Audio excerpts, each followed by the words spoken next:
Hello everyone, welcome back to Google chemistry. मैं Ashish sir आज आपके लिए जो न्यू टॉपिक लेकर आया हूँ।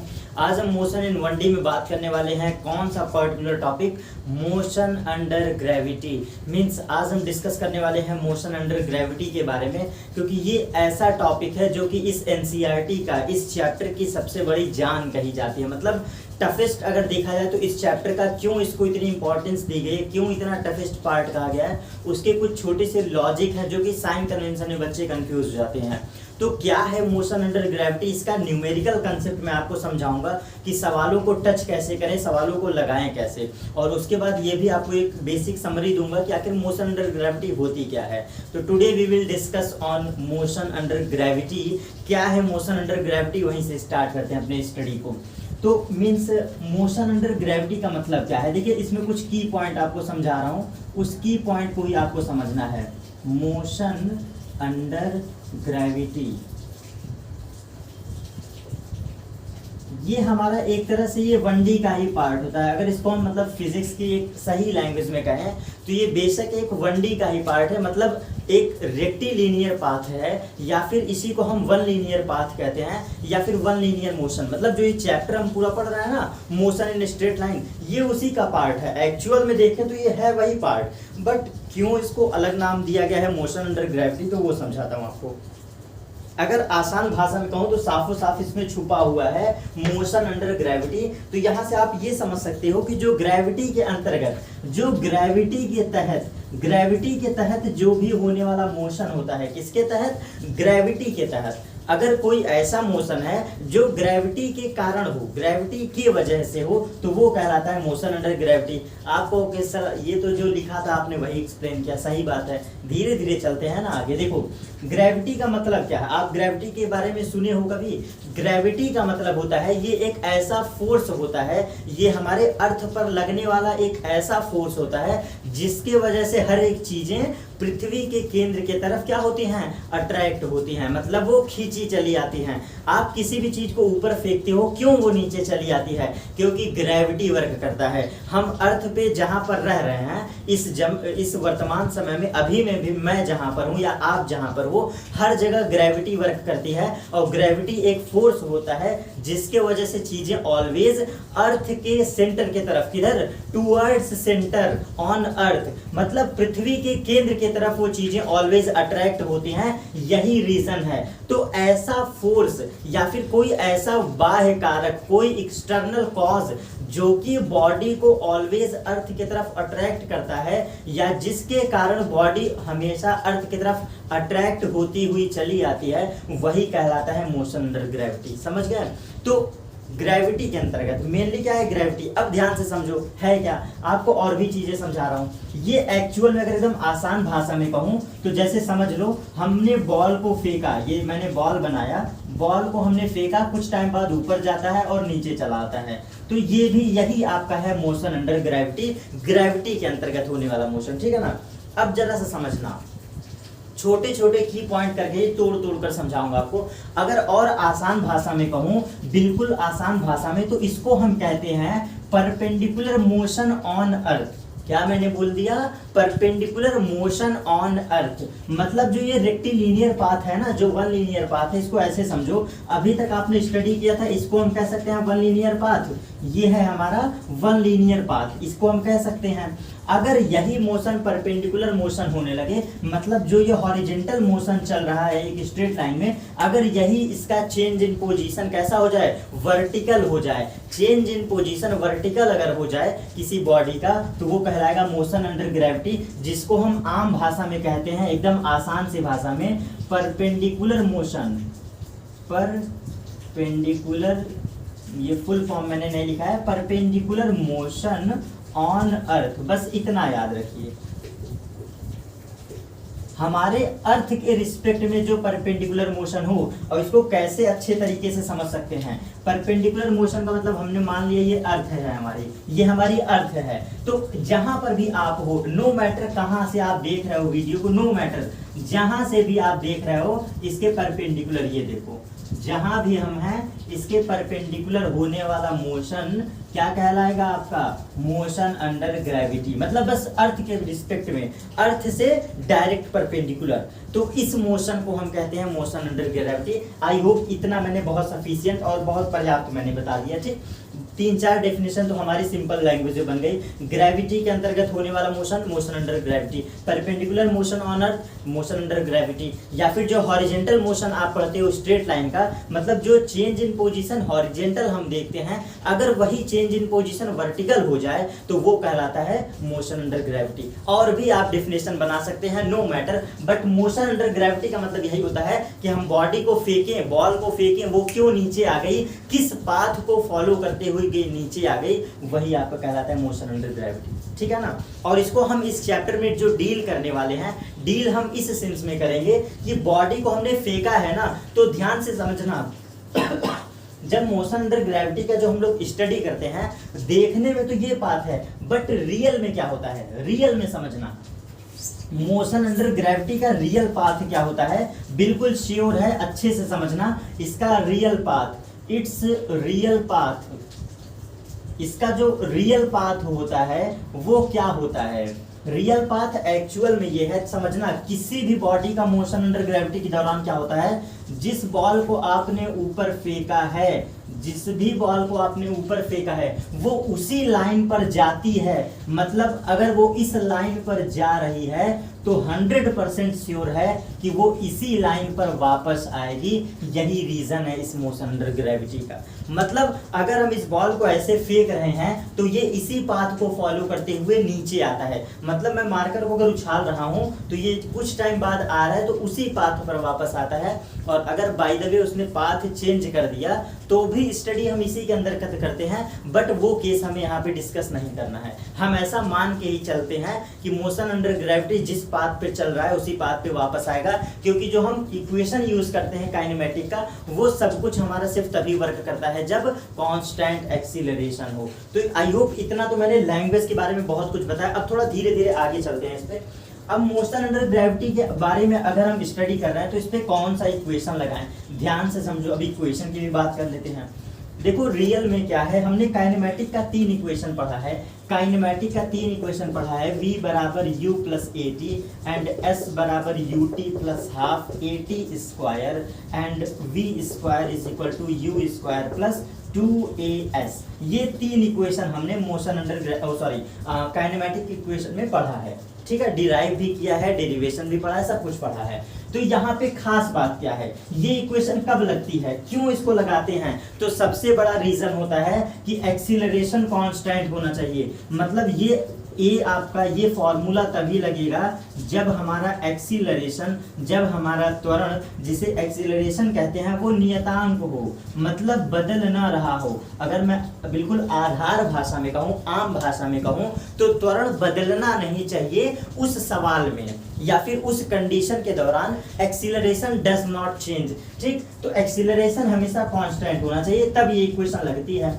तो आपको ये भी पता है, आपने फील बस नहीं किया होगा, ये श्योर है कि हमारे अर्थ पर, हमारे अर्थ की जो ग्रेविटी है वो मतलब हम क्या कहते हैं, 9.8 कहते हैं। मतलब जो अर्थ होता है, अर्थ की ग्रेविटी किसी भी जगह हम लोग क्या मानते हैं, 9.8 मीटर पर सेकेंड स्क्वायर, यही मानते हैं ना, 9.8।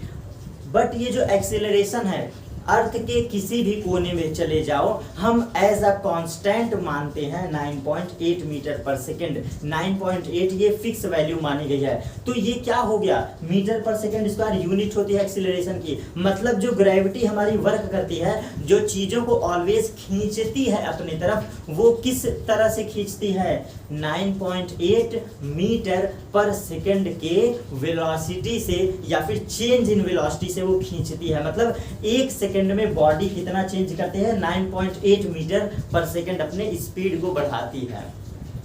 ठीक है, तो ये इसका ग्रेविटी का है, मतलब 9.8 भी हमारा क्या हो गया, फिक्स हो गया। अब जब ग्रेविटी के वजह से हमारा ये एक्सीलरेशन फिक्स हो गया, मतलब ये जो हमारा त्वरण है, जो ग्रेविटी है, इस ए को हम जी कहते हैं, इस ए को हम जी कहते हैं, ग्रेविटी वाला जी, और ये जी कितना हो गया, 9.8 मीटर पर सेकेंड स्क्वायर। अब जब यहाँ का भी एक्सीलरेशन कांस्टेंट हमने मान लिया कि अर्थ का ग्रेविटेशन, सॉरी, अर्थ की ग्रेविटी या फिर अर्थ का जो क्या है, जिस फोर्स से वो अट्रैक्ट करती है, एक्सीलरेशन जो है, जी की वैल्यू वो कितना है, 9.8। जब ये फिक्स हो गया तो 100% श्योर है कि अब यही इक्वेशन इस दौरान लग जाएगी। कौन सी, ये जो आपके मैंने 3 इक्वेशन लिखे हुए हैं, मतलब मोशन अंडर ग्रेविटी में कुछ अलग नहीं हुआ, यही इक्वेशन वर्क कर जाती है। उसका 2 रीजन है, ध्यान से समझना, क्यों kinematic equation motion under gravity में वर्क करती है। तो 2 रीजन है, एक्सीलरेशन का कांस्टेंट होना, जो ग्रेविटी है अर्थ की वो 9.8 कांस्टेंट होती है, और दूसरा रीजन जो मोशन अंडर ग्रेविटी का पाथ होता है वो 1 लीनियर पाथ होता है, रेक्टी लीनियर पाथ होता है, या फिर वो परपेंडिकुलर मोशन 1 लीनियर पाथ को फॉलो करता है। इसके वजह से ये इक्वेशन लगती है, क्योंकि ये इक्वेशन आप हर जगह नहीं लगा सकते हो, ये इक्वेशन हर जगह नहीं लग सकती है। 1 लीनियर पाथ होना चाहिए और साथ ही साथ कांस्टेंट सेम होना चाहिए, जो कि इस केस में भी होता है, मोशन अंडर ग्रेविटी में भी होता है। तो अब यहाँ से हम इस इक्वेशन के बारे में बात कर रहे हैं। जब हम जनरल स्टडी करते हैं तो इस इक्वेशन को यूज करते हैं, बट मोशन अंडर ग्रेविटी के दौरान जो आपका एक्सीलरेशन, जो भी फॉर्मूला होगा, मोशन अंडर ग्रेविटी में जो फॉर्मूला होगा यही कन्वर्ट हो जाता है। तो एक एग्जांपल के साथ समझाता हूं और इसको आप नोट करते चलिएगा। देखो है क्या, अगर बॉडी को हमने कुछ मान लो कि ऐसे फेंका है, यू वेलोसिटी से जो भी फेंका है, तो वो ऐसे करते से करते कुछ टाइम बाद वापस जमीन पर आ जाएगा। तो फॉर एग्जांपल ये मोशन अंडर ग्रेविटी है, कैसे सवालों में यूज करते हैं, विद साइन कन्वेंशन समझाऊंगा, बिल्कुल दिमाग अपने खोल कर बैठना और ध्यान से समझना। एक साइन कन्वेंशन बताता हूं, ऑलवेज एंड ऑलवेज के लिए कभी भूलोगे नहीं। बाय द वे, अगर किसी क्वेश्चन में कुछ अच्छे क्वेश्चन आते हैं तो वो मैं क्वेश्चंस के थ्रू प्रैक्टिस करवाऊंगा, बट बेसिक आपके लिए इतना बहुत सफिशिएंट है, ठीक है। तो ये जो इक्वेशन लिखा है ना, इसको समझो, विद साइन कन्वेंशन समझा रहा हूँ। देखो पढ़ने का बहुत तरीका है, समझने का बहुत तरीका है, बट मैं अपने तरीके से कोशिश कर रहा हूँ कि आपको अच्छा समझा सकूँ, अच्छा चीजें दे सकूँ। होता क्या है रियल में, आप मानना बहुत कंफ्यूजन होता है। आपके बुक में भी इक्वेशन डायरेक्ट लिखी होती है, आप भी पढ़ते हो, v बराबर u माइनस जी टी हो जाता है, s बराबर u t plus half a t square को जगह जी टी स्क्वायर हो जाता है, v स्क्वायर बराबर यू स्क्वायर प्लस 2gh हो जाता है, सब कुछ चेंज हो जाता है। नो मैटर, आप पढ़े हो, नीचे से ऊपर फेंकते हैं तो माइनस हो जाता है, सब जगह जो माइनस है आपका, ये प्लस वाला साइन माइनस हो जाता है, और ऊपर से नीचे आता है तो प्लस हो जाता है। ये सब आप पढ़े हो, बट ये मैं नहीं पढ़ाऊंगा, क्योंकि इस पर सवाल जब आप लगाने बैठोगे तो 100% श्योर है गलत करके चले आओगे। तो मैं कॉन्सेप्ट सिखा रहा हूं, मैं तरीका सिखा रहा हूं जिससे सवाल गलत हो ही ना, कोई साइन कन्वेंशन के पचड़े में आप पढ़ो ही ना, मतलब किसी भी साइन कन्वेंशन के चक्कर में मत पढ़ो। ध्यान से समझना, जहां से बॉडी ने मोशन स्टार्ट किया है, जहां से भी बॉडी ने मोशन स्टार्ट किया है, मान लो कि बॉडी फेंकी गई है, जहां से भी आप फेंकोगे अर्थ से ही, तो हम भी मान ले रहे हैं कि बॉडी अर्थ से फेंकी गई है। तो ध्यान से समझना, बॉडी चाहे ऊपर से फेंकी गई हो चाहे नीचे से फेंकी गई हो, आपको बस ये ध्यान देना है कि उसका जो बेसिक है, बेस जहां से बॉडी को फेंकी गई है, भाई अर्थ से ही फेंकोगे ऑलवेज इस मोशन के दौरान, बट फिर भी जब ऊपर से फेंका गया तो भी हम समझाएंगे आपको। रियल में होता क्या है कि आप एक काम करो, साइन कन्वेंशन के झमेले को छोड़ के जो आप स्टडी किए हो, आपका ऊपर की एक्सिस क्या मानते हो, पॉजिटिव मानते हो। ऊपर की एक्सिस अगर ऊपर है तो पॉजिटिव लेते हो और नीचे है तो निगेटिव लेते हो। ऊपर है तो पॉजिटिव, नीचे है तो निगेटिव, और अगर आपका राइट साइड है तो निगेटिव एंड लेफ्ट साइड है तो पॉजिटिव। बट इस केस में हमें स्टडी ही नहीं करना है, राइट लेफ्ट की तो बात ही नहीं है, क्योंकि हम परपेंडिकुलर मोशन पढ़ रहे हैं, तो या तो बॉडी ऊपर जाएगी या तो नीचे जाएगी, दाएं बाएं का हमें यहाँ पे खेल खेलना है नहीं है। बाकी अगर समझाना चाहूँ तो बेशक इधर साइड आपका निगेटिव हो जाएगा, इसीलिए दूर लिख रहा हूँ, इधर साइड निगेटिव हो जाएगा left side, and right side आपका क्या हो जाएगा, पॉजिटिव हो जाएगा। बट ये चक्कर आप पढ़ो ही ना, ठीक, right side positive left side negative, इस चक्कर में मत पढ़ो, क्योंकि हमें सिर्फ और सिर्फ परपेंडिकुलर मोशन ध्यान देना है और सिर्फ परपेंडिकुलर मोशन पढ़ना है। तो अब देखना, अगर बॉडी चल रही है नीचे से ऊपर की तरफ, कैसे, नीचे से ऊपर की तरफ, तो सब कुछ जो ऊपर की तरफ है आपको क्या लेना है, पॉजिटिव लेना है, और अगर बॉडी नीचे की तरफ आई तो सब कुछ निगेटिव लेना है। अब कैसे समझेंगे देखना, अगर u आपको गिवन है, u मतलब इनिशियल वेलोसिटी, जिनको थोड़ा मोड़ा कंफ्यूजन है शब्दों से यहाँ पे पकड़ के सवालों के लिए तैयार हो जाओ, क्योंकि इसी तरह मैं सवाल लगवाऊंगा। अगर आपको सवाल में u गिवन है, u क्या होता है, इनिशियल वेलोसिटी। इनिशियल वेलोसिटी अगर बॉडी को लिखा है कि इसको फेंका गया है ऊपर की तरफ, किधर फेंका गया है, ऊपर की तरफ, तो अगर इसको थ्रो किया गया है अपवर्ड डायरेक्शन में तो u ऑलवेज पॉजिटिव लोगे, u always positive. Clear, sign convention का झमेला खत्म, यही वैल्यू उठा के यहाँ पे रख देना। काइनेमेटिक की इक्वेशन में हम सारा खेल खेलेंगे, क्योंकि मोशन की इक्वेशन तो यही तीन है, बस ये अपना रंग रूप बदलते रहते हैं समय के साथ। हो गया क्लियर। अगर बॉडी ने ऊपर की तरफ क्या किया है, डिस्प्लेसमेंट, अगर बॉडी ऊपर की तरफ जा रही है तो इस दौरान डिस्प्लेसमेंट जो होगा h, हम लोग डिस्प्लेसमेंट को s से पढ़ते हैं हॉरिजेंटल में, और जब परपेंडिकुलर मोशन होता है तो वही s, वही डिस्प्लेसमेंट h हो जाता है, वो हाइट को बताने लगता है। तो जो हमारा डिस्प्लेसमेंट है ये कैसा हो जाएगा, पॉजिटिव हो जाएगा। ठीक, क्या क्या हो गया, u का खेल हमने खेल लिया, और क्या हमने खेला, h का भी खेल हमने खेल लिया। मतलब ये जो s है वो कन्वर्ट हो जाता है h में, अगर बॉडी ऊपर जा रही है तो h को लोगे पॉजिटिव सिंबल।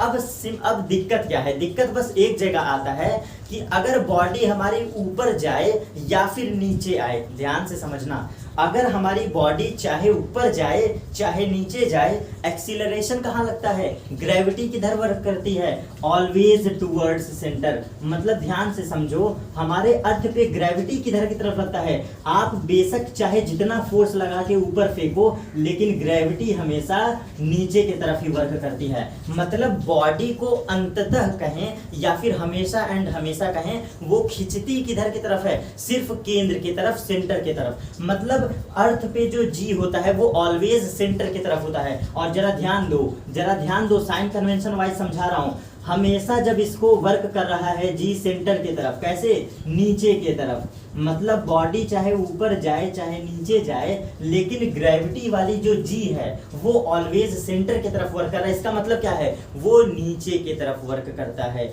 मतलब कि जो जी है वो ऑलवेज नीचे की तरफ वर्क करता है।